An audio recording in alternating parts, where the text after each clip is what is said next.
Good afternoon class, myself Dr. Bhanu and today is my lecture on disease and condition the skeletal system. इस lecture में हम लोग skeletal system में होने वाले डिजीज की कंडीशन के बारे में जानने की कोशिश करेंगे. Let's get started the lecture. तो पहला हमारा डिजीज है आर्थराइटिस. आर्थराइटिस क्या होता है? इन्फ्लामेशन इन जॉइंट्स.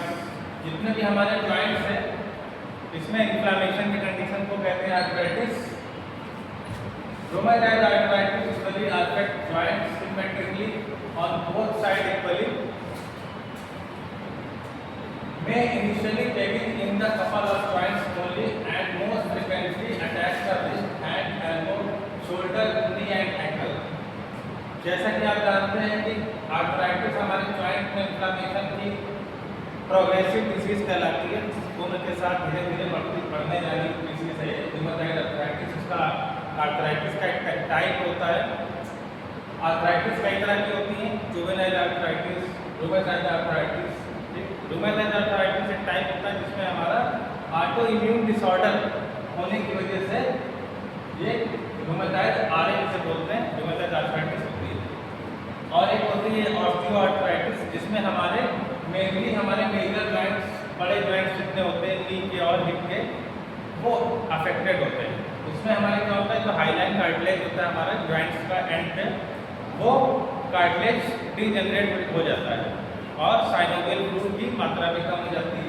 तो वो ऑस्टियोआर्थराइटिस होता है. उसमें दो तरह का होता है, बेल्गम और वायरस डिफॉर्मिटी. उसके बारे में बाद में बात करेंगे. तो आर्थराइटिस आप समझते हैं इन्फ्लामेशन ऑफ जॉइंट्स जो कई टाइप का होता है. ओए, आरए, ऑस्टियोआर्थराइटिस ओए, रूमेटॉइड आर्थराइटिस आरए. ठीक, ये कॉमनली होने वाली आर्थराइटिक डिजीज है. और अफेक्ट्स रूमेटॉइड आर्थराइटिस अफेक्ट होता है कहाँ पर? Symmetrically on both side of equally. तो दोनों बॉडी के दोनों साइड होने वाली डिजीज है सिमेट्रिकली. में initially begins in the couple of joints. Starting में आरए क्या होता है, कुछ एक तो जॉइंट्स के स्टार्ट होता है, या फिंगर से स्टार्ट होगा या रिस्ट जॉइंट से स्टार्ट होता है. ठीक है, स्टार्टिंग वहाँ से होती है. And most frequently attack the wrist hand. सबसे पहले स्टार्टिंग कहाँ से होती है? हैंड से और रिस्ट से स्टार्ट होती है. Elbow, shoulder, knee and ankle. उसके बाद एल्बो, शोल्डर, नी और एंकल को भी प्रभावित करती है हमारा आर्थराइटिस. रूमेटॉइड आर्थराइटिस में क्या देखते हैं हम लोग? ये डिफॉर्मिटी इस तरह की देखने को मिलती है. हमारे जॉइंट्स का एनाटॉमी बिगड़ जाता है जिससे हमारे जॉइंट दिखने में खराब लगता है. ठीक है, इसमें क्या होता है? Ulnar deviation, metacarpal calendar joint का अल्नर डेविएशन हो जाता है. ठीक है, अल्नर डेविएशन होता है और इसे स्वान नेक डिफॉर्मिटी ऑफ फिंगर बोलते हैं. स्वान जिसे होता है, हंस को देखते हैं उसकी गर्दन, तो स्वान नेक डिफॉर्मिटी इस फॉर्म में देखने को मिलती है. और ये हम जो पिक्चर देख रहे हैं ये रूमेटॉइड आर्थराइटिस की लेट स्टेज है. एडवांस स्टेज में जब पेशेंट की फिंगर जॉइंट्स सारे खराब हो जाते हैं, जब ग्रेड 3 ग्रेड 4 की कंडीशन आती है, उस कंडीशन में हमारा ये जो स्वान नेक डिफॉर्मिटी आती है फिंगर्स में और ulnar deviation, metacarpal calendar joints का तभी आता है लास्ट स्टेज में. आरए रूमेटॉइड आर्थराइटिस के लास्ट स्टेज में या लेट स्टेज में कह सकते हैं.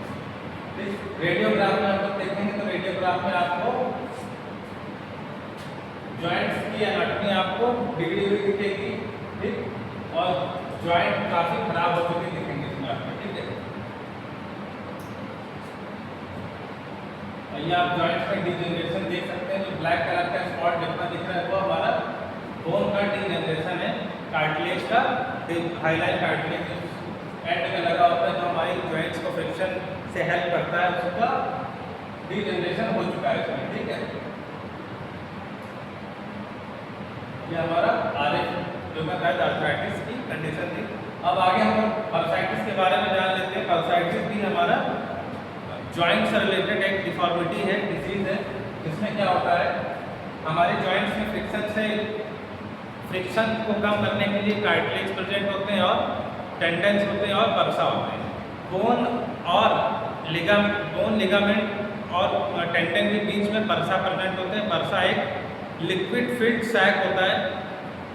बर्सा क्या होता है? फ्लूइड फिल्ड सैक होता है जो सराउंडिंग द जॉइंट, हमारे जॉइंट के चारों तरफ पाया जाता है, जिससे हमारे मूवमेंट करते समय हमारे फ्रिक्शनलेस मूवमेंट हो हमारे जॉइंट।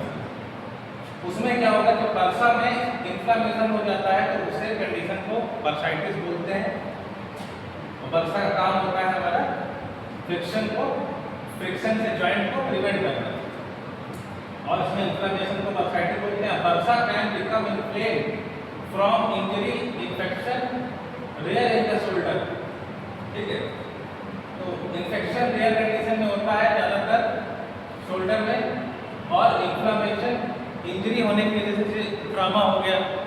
ठीक है, रोड ट्रैफिक एक्सीडेंट हो गया, आरटीए कंडीशन में हमारा क्या होगा, जॉइंट में बर्सा पे जैसे इंजरी हो गई तो वो इन्फ्लामेशन हो जाएगा, और बर्सा में जो फ्लूइड फिल होता है वो फ्लूइड क्या हो जाएगा, स्प्रेड हो जाएगा, तो वहाँ पर इन्फ्लामेशन की कंडीशन हो जाएगी। और due to an underlying rheumatic condition या रूमेटॉइड आर्थराइटिस की कंडीशन में क्या होगा, बर्सा में इन्फ्लामेशन हो सकता है। Bursitis is typically identified by localised pain और swelling, tenderness and pain with motion of tissue in the affected area। Bursitis को हम लोग कैसे पहचानेंगे? अफेक्टेड एरिया में क्या देखने को मिलेगा, हमें पेन देखने को मिलेगा विद मोशन ऑफ टिश्यू का मोशन करने में पेन का एहसास होगा, और टेंडरनेस देखने को मिलेगी, वहाँ पर हार्डनेस देखने को मिलेगी, आपको रेडनेस देखने को मिलेगी, लोकलाइज्ड पेन देखने को मिलेगा, स्वेलिंग देखने को मिलेगी बर्साइटिस की कंडीशन में। ये जैसा कि आप इस पिक्चर में देख रहे हैं, इसे बोलते हैं ओलेग्राइन बर्साइटिस।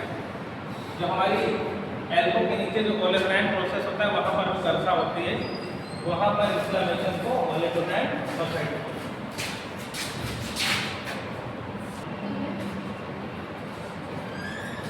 ठीक है, ओलेग्राइन बर्साइटिस हो गया हमारा। और ये हमारा हील देख रहे हैं हम लोग, हील बोन में भी हमारा कैल्केनियन बर्साइटिस देखने को मिल रहा है। कैल्केनियन बर्साइटिस देखने को मिल रहा है पिक्चर में। टेंडोनाइटिस क्या होता है? Sometimes the tendons become inflamed for a variety of reasons and the action of pulling the muscle become irritated। तो टेंडन हमारी जो होती है मसल्स का एंड पार्ट होता है, जो टेंडन क्या होता है, मसल्स को हमारी जो बोन से अटैच करने का काम, जोड़ने का काम टेंडन का है। तो टेंडन में इन्फ्लेमेशन होने पे टेंडनाइटिस हो जाती है। टेंडनाइटिस में क्या होता है, sometimes the tendon become inflamed for a variety of reasons and the action of the pulling the muscle become irritated। तो इन्फ्लेमेशन टेंडन में हो जाएगा तो मसल्स को पुल करने पे क्या इरिटेशन महसूस होगा। If the normal smooth gliding motion of your tendon is impaired, the tendon will become inflamed and movement will become painful। This is called tendonitis and literally means inflammation of the tendon। The most common cause of tendonitis is overuse। ठीक है, tendinitis में आप देखेंगे over use करने से, जिसमें tendinitis का एक एग्जांपल हमारा है गोल्फर एल्बो और टेनिस एल्बो डिसीज जो होती है, वो भी टेंडनाइटिस की कंडीशन का ही टाइप है। जो किस वजह से होती है? ओवर यूज होने की वजह से। मसल्स का ओवर यूज होने से टेंडन बार बार फ्रिक्शन होता है उसमें, और टेंडनाइटिस की कंडीशन होती है, इन्फ्लेमेशन हो जाता है टेंडन्स में। गोल्फर एल्बोस का एग्जांपल है, और हमारा टेनिस एल्बोस का एग्जांपल है। ये ओवर यूज इंजरी, टेंडनाइटिस हमारा ओवर यूज इंजरी से होता है। और बर्साइटिस में हम देखते हैं, और ये गोल्फ खेलने वाले प्लेयर में गोल्फर एल्बो की प्रॉब्लम आई थी, इसलिए गोल्फर एल्बो से बोलते हैं। टेनिस में हमारा फ्लेक्सार की टेंडन जो है वो अफेक्ट होती है, और नहीं, टेनिस एल्बो में हमारी एक्सटेंसार अफेक्ट होती है, इसकी टेंडन अफेक्ट होती है, और गोल्फर एल्बो में हमारी फ्लेक्सार की टेंडन में इन्फ्लेमेशन हो जाता है एल्बो जॉइंट्स में। ठीक है,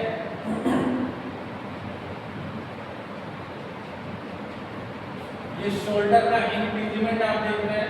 शोल्डर का इंक्रीजमेंट मतलब जॉइंट का लूज हो जाना, लटक जाना, और इन्फ्लेमेशन ऑफ एक्टिलिस टेंडन, जो हमारी काफ मसल की टेंडन होते हैं उसे अकिलीज टेंडन बोलते हैं, उसमें इन्फ्लेमेशन हो जाता है। इसी तरह कार्पल टनल सिंड्रोम में हमारा कार्पल टनल सिंड्रोम क्या होता है? Any condition that cause swelling और a change in position of the tissue within the carpal tunnel can squeeze and irritating the median nerve. तो कार्पल टनल जो होता है, क्या होता है, हमारे रिस्ट में जो हमारी कार्पल बोन होती है वो थोड़ा सी शेप में इसका कर्वेचर होता है, उसके बीच से हमारी बहुत सी नर्व्स और वेसल्स इमर्ज होती हैं और सॉफ्ट टिश्यू टेंडेंस भी वहीं से इमर्ज होते हैं। कार्पल टनल का फॉर्म बनाती है, कार्पल टनल बोलते हैं। वहाँ पर क्या होता है?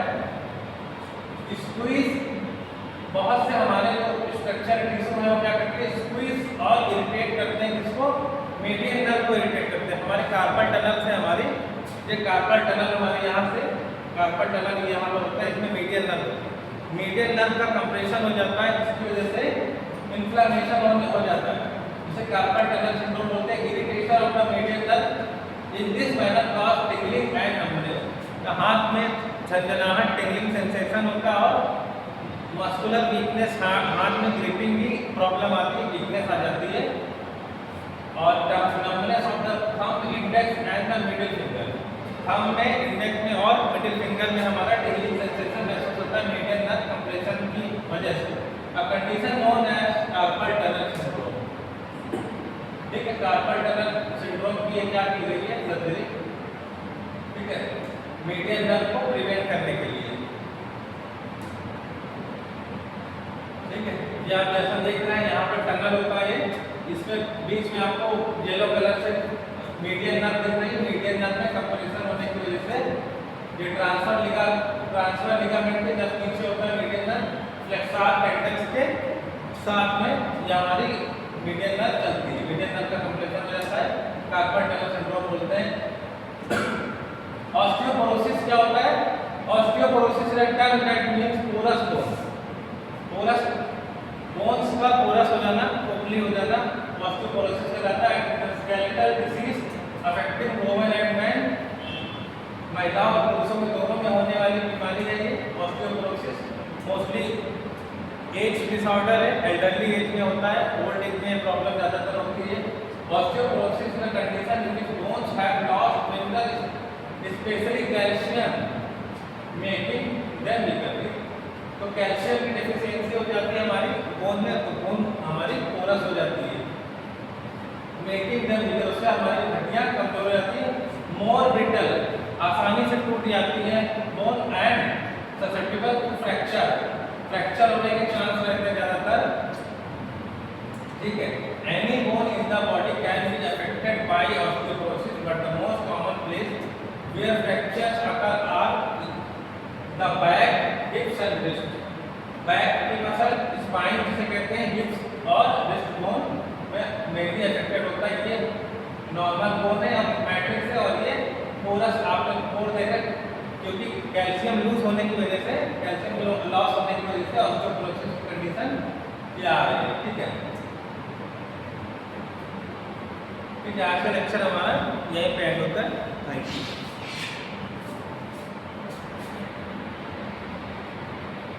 नेक्स्ट हमारी डिजीज है स्कोलियोसिस। स्कोलियोसिस क्या होता है? Scoliosis is an abnormal curvature of the spine. Scoliosis क्या होता है? Abnormal curvature of the spine, इसमें स्पाइन का कर्वेचर बिगड़ जाता है। ठीक है, if your child has scoliosis, the view from behind may reveals one or more abnormal curve. Scoliosis runs in families, but doctor often don't know the cause. इसका कारण नहीं पता है, एटियोलॉजिस्ट की नहीं पता स्कोलियोसिस क्यों हो जाता है। लेकिन स्कोलियोसिस को आप पीछे से देखने से आपको क्या देखने को मिलेगा? दो कर्व देखने को मिलेंगे। ठीक है, बिहाइंड रिवील वन और मोर एबनॉर्मल कर्व। वन, एक से लेकर दो एबनॉर्मल कर्व आपको देखने को मिलेंगे। More girls than boys have severe scoliosis. Girls में बॉयज की तुलना में स्कोलियोसिस ज्यादातर देखने को मिलता है। ठीक है,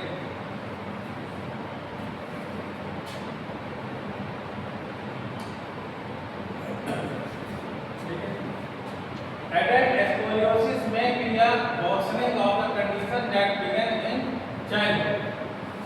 जो एडल्ट में स्कोलियोसिस वर्स हो सकता है अगर उन्हें बचपन में चाइल्डहुड में अगर उन्हें स्कोलियोसिस की प्रॉब्लम स्टार्ट हुई है तो आगे जब वो एज बढ़ती उम्र के साथ एक एज में वो स्कोलियोसिस की सीवियरिटी भी बढ़ती जाती है ऐसे बच्चों में, बट वाज नॉट डायग्नोस्ड और ट्रीटेड, लेकिन इसका डायग्नोसिस और ट्रीटमेंट नहीं है कि किस वजह से होता है और इसका ट्रीटमेंट क्या है।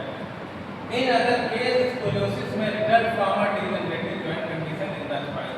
कुछ केस में स्कोलियोसिस जॉइंट में डिजेनरेशन होने की वजह से भी देखा गया है। स्कोलियोसिस में हमारा जो है ये स्कोलियोसिस की कंडीशन है, इसमें आप कर्व देखने को मिलेंगे, एक और दो एब्नॉर्मल कर्व आपको देखने को मिलेगा, ठीक है। देख रहे हैं आप स्कोलियोसिस की कंडीशन, ठीक है। स्कोलियोसिस में आपको एक, दो, तीन एब्नॉर्मल कर्वेचर देखने को मिलेंगे स्पाइन में, जैसा पिक्चर में आप देख पा रहे हैं स्कोलियोसिस की कंडीशन। और रेडियोग्राफ में आप देख रहे हैं सर्पेंटाइन स्ट्रक्चर दिख रहा है, सर्पिलाकार आकृति दिख रही है स्पाइन की। और इसी तरह स्कोलियोसिस में क्या होता है, लेटरल की तरफ बॉडी लेटरल की तरफ डाइवर्ट होती है, और काइफोसिस एक कंडीशन होती है, काइफोसिस जिसमें कुबड़ निकलना कहते हैं, इसमें हमारा स्पाइन बैकवर्ड पोस्टीरियरली काइफोसिस बनाने लगती है, ठीक है। विद काइफोसिस योर स्पाइन में लुक नॉर्मल और यू में डेवलप हम्प का मतलब होता है कुबड़, जैसे ऊंट के पीठ पर हम्प निकला होता है वैसे ही बैक साइड में हमारे थोरैसिक वर्टिब्रा में यहाँ पर हम्प निकल आता है। तो काइफोसिस का नकर as result of developmental problem, तो जन्मजात होने वाली व्यक्ति डेवलपमेंटल प्रॉब्लम के कारण काइफोसिस हो सकता है, डिजेनरेटिव डिजीज की वजह से भी हो सकता है, such as arthritis of the spine, जैसे कि आजकल स्पाइन के आर्थराइटिस की कंडीशन में भी देखने को मिलता है काइफोसिस की condition. Osteoporosis with compression fracture, और किस कंडीशन में काइफोसिस देखने को मिलेगा, ऑस्टियोपोरोसिस में जिसमें हड्डी खोखली हो जाती है ऑस्टियोपोरोसिस, और कंप्रेशन फ्रैक्चर। कंप्रेशन फ्रैक्चर की इसमें क्या होता है, बॉडी ऑफ वर्टिब्रा एक दूसरे के ऊपर कोलैप्स हो जाती है, ठीक। कोलैप्स होने की वजह से कंप्रेशन फ्रैक्चर कहलाता है, ठीक। जब बोन वर्टिब्रल बोन में क्या ऑस्टियोपोरोसिस हो जाती है तो बोन वीक हो जाती है, वीक होने के बाद बॉडी का उस पर दबाव पड़ता है, ग्रेविटी का दबाव पड़ता है, जिससे कि बोन कोलैप्स होकर वहाँ पर कंप्रेशन फ्रैक्चर क्रिएट करती है वर्टिब्रा में। और ट्रॉमा टू द स्पाइन, या काइफोसिस किस कंडीशन में हो सकता है, ट्रॉमा लगने की वजह से, किसी एक्सीडेंट में कोई बचपन की इंजरी होती है उससे भी हो सकता है। It can effect children, adolescents and adult, ये किसको हो सकता है, बच्चे बड़े हो लोग सबको हो सकता है, ठीक है। जिसमें आप देख रहे हैं एरो बना हुआ हम्प निकल रहा है, ये नॉर्मल कर्वेचर ऑफ स्पाइन है और ये एबनॉर्मल कर्वेचर स्पाइन है, इसमें आप देखेंगे हम्प निकल रहा है, ठीक।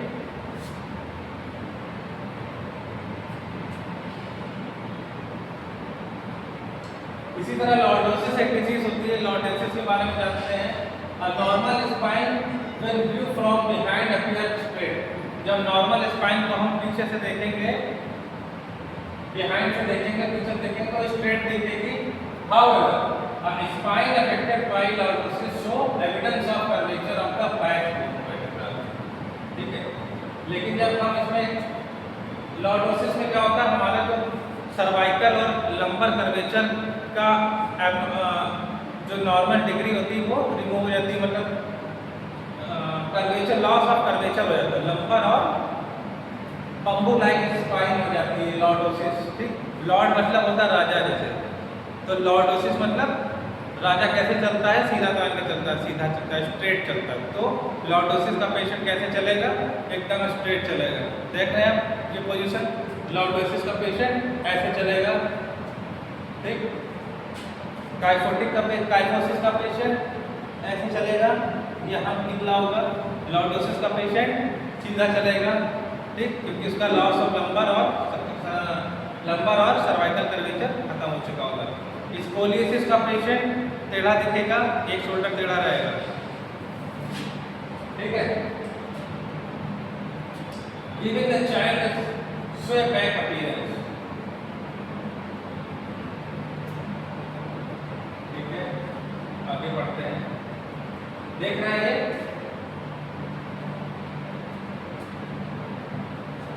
ये हमारा नॉर्मल कर्वेचर है, ठीक, और इसमें लॉस ऑफ कर्वेचर खत्म हो गया।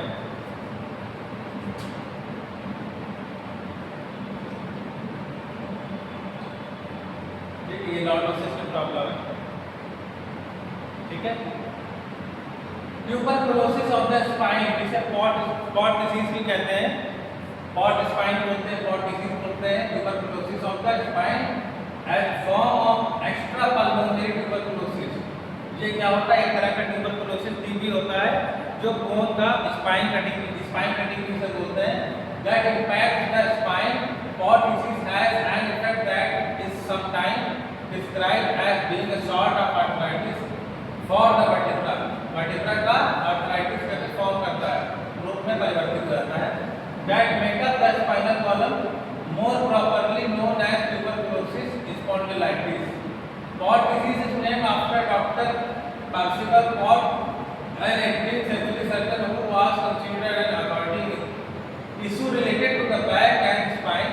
Port disease is often experienced as a local phenomenon that begins in the thoracic section of the spinal column, and the early sign of the presence of port disease generally begin with back pain that may seem to be due to simple muscle strain. However, in the short order the symptom begin to multiply. Starting condition में हमें back में thoracic reason में pen का एहसास होगा, ठीक है, और इसमें क्या होती है, बोन में टीबी हो जाती है, बोन का क्षरण हो जाता है, इसमें बोन धीरे धीरे गलने लगती है पॉट डिजीज में।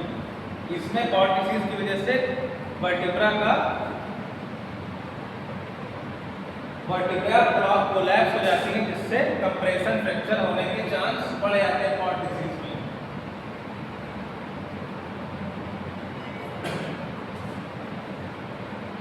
ठीक है। ये पॉट स्पाइन का पेशेंट है, ये पिक्चर आप देख रहे हैं। रिकेट्स देख लेते हैं, रिकेट्स में ricket is the softening and weakening of the bone in children, usually because of the extreme and prolonged vitamin D deficiency. लंबे समय से बच्चों में होने वाली विटामिन डी की कमी की वजह से रिकेट्स डिजीज होती है। इसमें रिकेट्स डिजीज में क्या होता है, विटामिन डी की डेफिशिएंसी होने से बोन सॉफ्ट और वीक हो जाती है। सब skeletal deformities caused by rickets में नीड करेक्टिव सर्जरी। कुछ कंडीशन में क्या होता है, रिकेट्स में सर्जरी की जरूरत होती है। ये रिकेट्स का पेशेंट है, ये रिकेट्स विटामिन डी की कमी से बोन सॉफ्ट हो गई है। बोन सॉफ्ट हो जाएगी तो किसी भी तरह मुड़ जाएगी, या तो अंदर की तरफ मुड़ेगी या तो बाहर की तरफ मुड़ेगी, ठीक है। ये माल न्यूट्रिशन की वजह से गरीब देशों में जैसे खाने के न्यूट्रिशन सही से नहीं मिल रहा तो विटामिन डी की डेफिशिएंसी होने की वजह है। स्कर्वी भी एक डिसीज है। Scurvy the human body lacks the ability to synthesize और make vitamin C. Vitamin C की कमी से होने वाला रोग है स्कर्वी, ठीक है, vitamin C. Therefore depend on exogenous dietary source to meet vitamin C need. जब इसमें क्या होता है, एक्सोजेनस डाइटरी सोर्स, बाहर से हम कोई सोर्स ले रहे विटामिन सी का, उसे एक्सोजेनस डाइटरी सोर्स बोलते हैं, जहाँ विटामिन सी की जरूरत होती है। Consumption of fruits and vegetables और diet fortified with vitamin C are essential to avoid ascorbic acid deficiency. Vitamin C को एस्कॉर्बिक एसिड भी बोलते हैं, और विटामिन सी की डेफिशिएंसी को एस्कॉर्बिक एसिड डेफिशिएंसी बोलते हैं। जो सिट्रस फ्रूट होते हैं, खट्टे फल, उनसे ज़्यादा हमें मिलता है, नींबू, संतरा, आंवला, इस तरह से एस्कॉर्बिक एसिड वहाँ से मिलता है। एक्स और ठीक है, इसकी कमी की वजह से होने वाला स्कर्वी रोग है। Even though scurvy is uncommon, it still occur and can affect adults and children who have chronic deficiency vitamin C. लंबे समय तक चलने वाली विटामिन सी की डेफिशिएंसी इस गर्मी में कन्वर्ट हो जाती है। ठीक है, जो लोग स्ट्रिक्टर फूड को अवॉइड करते हैं तो उनमें ये डेफिशिएंसी देखने को मिलती है। ठीक है,